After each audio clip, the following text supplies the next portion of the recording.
All right, quick video on how to change the ArticPure single systems for an SFES Pro.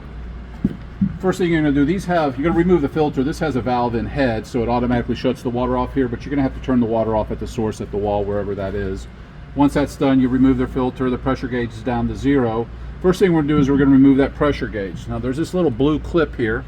We'll probably get our thumb behind that clip, and we're going to pull it off, okay? And then we're going to take out the pressure gauge. Now if you see I'm pulling on this, the pressure gauge doesn't want to come out, but if you take this collar right down here and you hold it to the head or push down, pressure gauge comes out.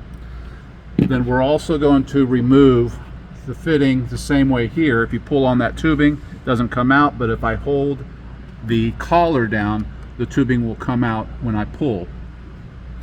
And on this side we have another little blue clip.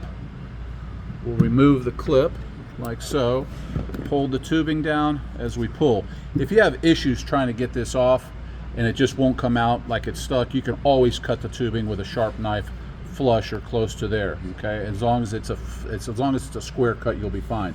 Once everything is removed, we can loosen these screws from the bracket, and some of these filters are located in areas that are not very accessible, so you can move it somewhere else, mark it. You can use this bracket to mark it actually, because the brackets match up, but if you're going to leave it in the same spot, we're going to remove this one. We're going to put in the SFES Pro unit, and we are tightening it down, and we're ready to make the connections. So you take an inlet line. This is your inlet ball valve. We are going to take that inlet tubing from the wall, push it in forcefully till it stops, and then you're going to take your outlet tubing to the back side here on the right side port. We're going to push it in till it stops. Now that tubing is installed.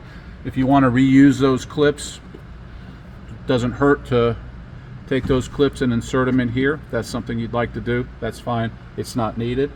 So once that's installed, we're going to take our filter, turn it at like a 45-degree angle on the label, push it up, turn a quarter turn till it stops.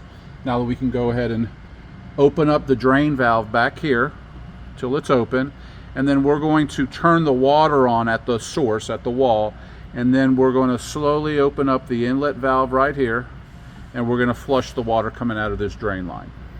Once the air and the filter is flushed, say for about a gallon, the water is going to come out kind of cloudy or maybe grayish from the carbon fines. Once it's flushed, I always turn my inlet off. It allows me to close my drain. Sometimes these drains don't like to close when there's still water pressure, but as soon as you take the water pressure off, the drain will close. Then we'll go ahead and turn the inlet back on, and the filter is ready for use.